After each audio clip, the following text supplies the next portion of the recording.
ইসলামের নামে ধর্ম ব্যবসা করলে কাউকে ছাড় দেয়া হবে না বলে সাফ জানিয়েছেন ধর্মমন্ত্রী কাজী শাহ মোফাজ্জল হোসেন কায়কোবাদ। তিনি বলেন, যারা অতীতে ধর্মের বিরুদ্ধে অত্যাচার, জুলুম ও নির্যাতন চালিয়েছে তাদেরও কোনো রেহাই নেই। বিকেলে রাজধানীর বাইতুল মোকাররমের দক্ষিণ পাশে ইসলামিক ফাউন্ডেশন আয়োজিত মাসব্যাপী ইসলামী বইমেলার উদ্বোধন অনুষ্ঠানে এসব কথা বলেন তিনি। বিস্তারিত মণ্ডল এনামের রিপোর্টে। মাসব্যাপী এই ইসলামী বইমেলার আয়োজন করেছে ইসলামিক ফাউন্ডেশন। কোরআন, হাদিস, তাফসির, ইসলামিক ইতিহাস ও গবেষণা ধর্মীয় গ্রন্থসহ বিভিন্ন প্রকাশনীর বই নিয়ে জমে উঠেছে এই বইমেলা।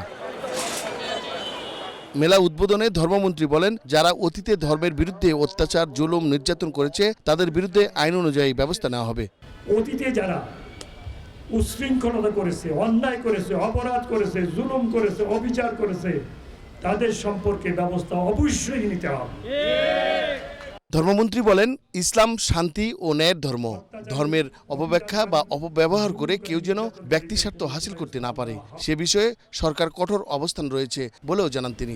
অত্যাচারী, অবিচারকারী, জুলুমকারী, নির্যাতনকারীকে কোনো কোথায় স্থান দেওয়া হবে না। যারা ইসলামের নাম নিয়ে ধর্মে ব্যবসা করতে চায় তাদেরকেও জায়গা দেওয়া হবে না।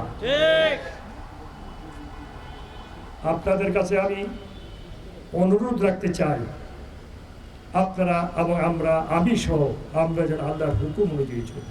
ইসলামিক জ্ঞান চর্চা ও নৈতিক মূল্যবোধ ছড়িয়ে দিতে মাসব্যাপী এই বইমেলার আয়োজন। মণ্ডল এনাম, এশিয়ান টেলিভিশন, ঢাকা।